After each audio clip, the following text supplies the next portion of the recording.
Hi everybody, Candace here with Green New Farms DIY, and today I'm going to teach you how to make the pepper powder. And I love this pepper powder. I make it all the time.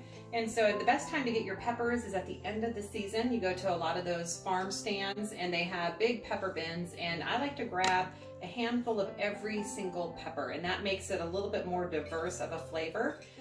At the end of the drying phase, you just put them in a mason jar and seal them up nice and tight. These are from 3 years ago. I went to a farm stand out on River Road in Eugene, Oregon, and got a whole bunch of different peppers from their pepper stand. And I dried them in my food dryer. And if you don't have a food dryer, you can follow the directions online on how to do it in your stove. If it's a hot, sunny day, you can also do it on a cookie sheet outside. You're gonna wanna make sure you have a little mason jar to put the powder in when you're done that's nice and dry, and it keeps it nice and fresh.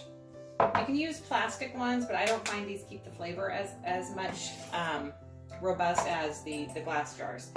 So we're gonna go ahead and get started. You wanna make sure you have some good ventilation. You don't have a cross breeze going, because it's gonna kick up a lot of little powders, and that can go into your lungs and make you cough like crazy. And so, I would just, go cautiously. I'm going to be working with my food processor, and this is my little baby one, and it's just going to go ahead and powder it all up into a nice tiny granular.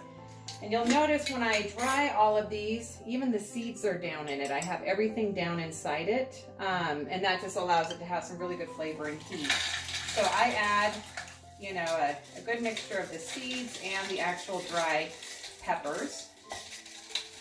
And that looks like probably about a good amount. I'm going to use half my jar. And I store these in a cool, dry location, so they go down in my food cellar. I'm going to hold my hand over the top just so I don't get a lot of powder kick out of it.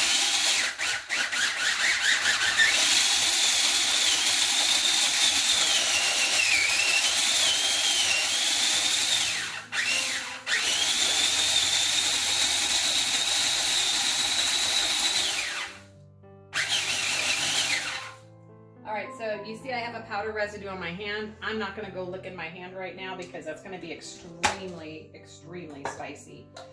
So now I just simply undo it just like that.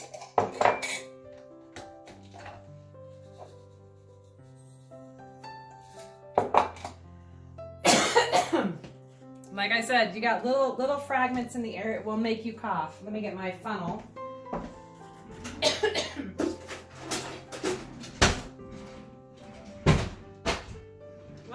Like my funnel is gone.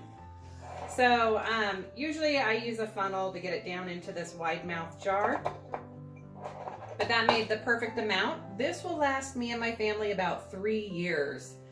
I just use a tiny little 1/4 teaspoon to season all of my different dishes that I want to have a little bit more kick to it. So that is how I make my pepper powder. Does anybody have any questions?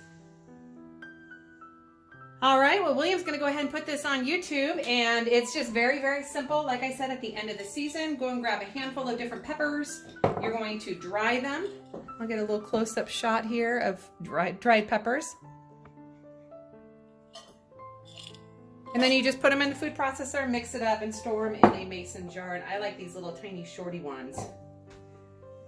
All right, everybody, thanks for watching. Thanks for being a part of the Facebook group for Green New Farms DIY, and for joining the YouTube channel. Have a wonderful day.